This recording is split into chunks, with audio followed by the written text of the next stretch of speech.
प्रभु नरसिंह और वीरभद्र जी एक दूसरे के स्पर्श किए बिना ही एक दूसरे से दूर चले गए, क्योंकि उनकी ऊर्जा उनसे पूर्व ही आगे पहुंच जाती है। ये उनकी ऊर्जाओं के टकराव का परिणाम था देवराज इंद्र।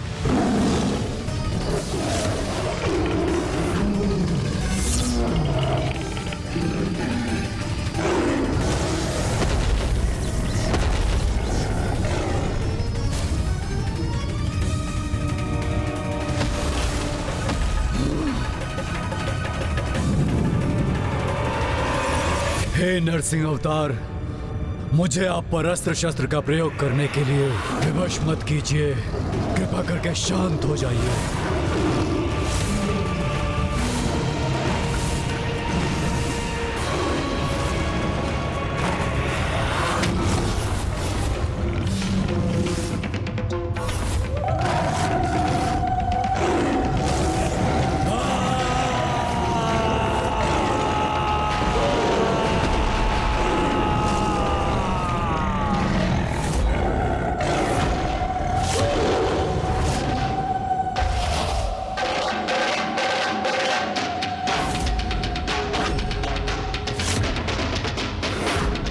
मुझे ज्ञात था वीरभद्र स्वयं पर नियंत्रण नहीं रख सकेंगे।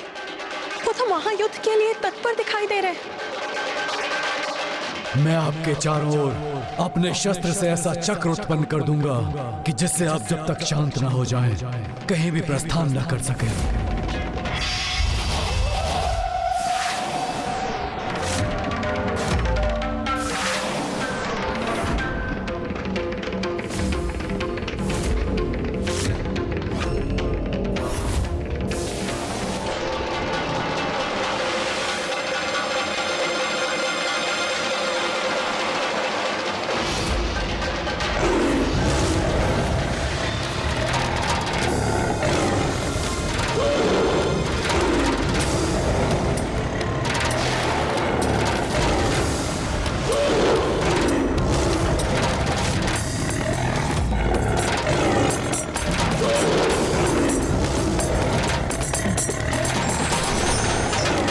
इन्होंने तो मेरे शस्त्रों को ही नष्ट कर दिया।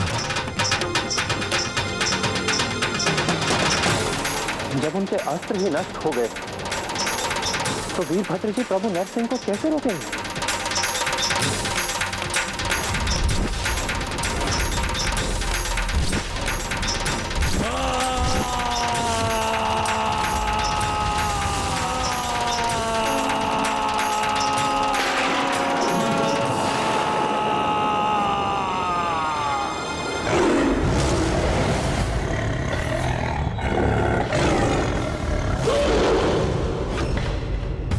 मुझे क्षमा कीजिएगा प्रभु, मैंने संवाद स्थापित कर आपको रोकने का प्रयास किया, किंतु फिर भी आपके मार्ग को बाधित करने की मेरी चेष्टा को आपने असफल कर दिया।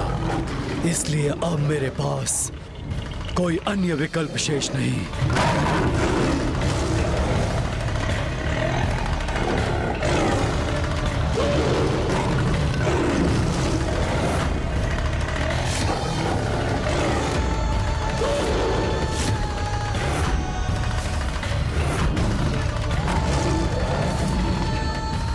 प्रभु, मेरा अनुरोध सुनिए, लौट आइए अपने स्वाभाविक रूप में।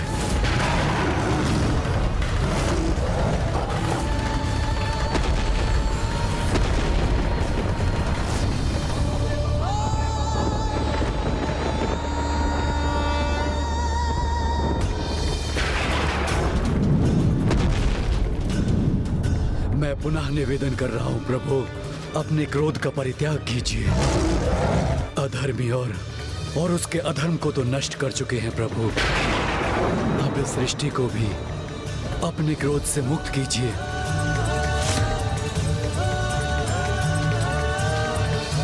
मेरी गुहार सुनकर शांत होने के लिए कोटि कोटि धन्यवाद।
ये दोनों ही समान शक्ति संपन्न हैं, किंतु प्रभु नरसिंह सिंह रूपी पशु के समान आक्रामक शक्ति रखते हैं और उसके साथ साथ उनमें मनुष्य की सारी क्षमताएं भी हैं। इसलिए प्रभु वीरभद्र इतने सामर्थ्यवान होने पर भी प्रभु नरसिंह को रोकने में असमर्थ हो रहे हैं।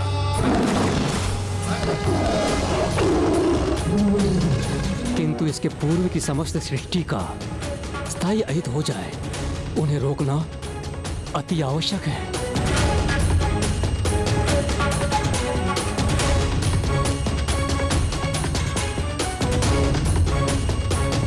अब सभी ग्रह धधकते लावा से घिर जाएंगे और सृष्टि का सर्वनाश हो जाएगा।